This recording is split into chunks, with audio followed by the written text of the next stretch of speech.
राजू एक छोटे से गांव में रहने वाला एक साधारण लड़का था, लेकिन उसकी सोच असाधारण थी। उसका सपना था कि वह एक दिन बड़ा आदमी बने और अपने माता पिता को गर्व महसूस कराए। हालांकि गरीबी उसकी राह में एक बड़ी बाधा थी। संघर्ष की शुरुआत राजू के पिता एक किसान थे और मां घर का काम संभालती थीं। घर की आर्थिक स्थिति बहुत खराब थी, लेकिन राजू ने कभी हार नहीं मानी। वह दिन में स्कूल जाता और रात को एक ढाबे पर काम करता। कई बार वह बिना खाए पिए सो जाता, लेकिन उसके सपनों की आग कभी बुझी नहीं।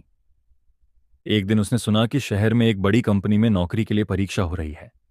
राजू को लगा कि यह उसका जीवन बदलने का मौका है। उसने किताबें उधार लीं और दिन रात मेहनत करने लगा।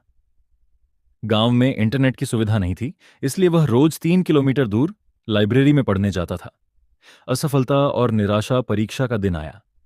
राजू ने अपनी पूरी मेहनत झोंक दी, लेकिन जब परिणाम आया तो वह फेल हो गया। यह उसके लिए बहुत बड़ा झटका था। उसके दोस्त और गांव के लोग उसका मजाक उड़ाने लगे। कई लोगों ने कहा, गरीबों के सपने कभी पूरे नहीं होते। राजू हताश हो गया। उसने सोचा कि शायद वे लोग सही कह रहे हैं।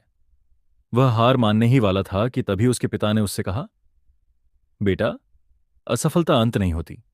यह तो बस सीखने का एक पड़ाव है।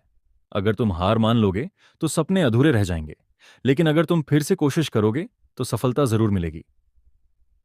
राजू के अंदर फिर से जोश जाग उठा। उसने अपनी गलतियों को पहचाना और दोगुनी मेहनत से पढ़ाई में जुट गया।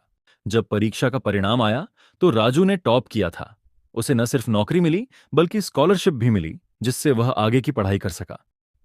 प्रेरणा की सीख, कुछ सालों बाद वही राजू एक सफल बिजनेसमैन बन गया। जिसने कभी बिना जूते के स्कूल जाने वाला लड़का था, आज उसके पास अपनी खुद की कंपनी थी। गांव में जब वह वापस आया तो वही लोग जो कभी उसका मजाक उड़ाते थे, आज उसे सम्मान से देख रहे थे।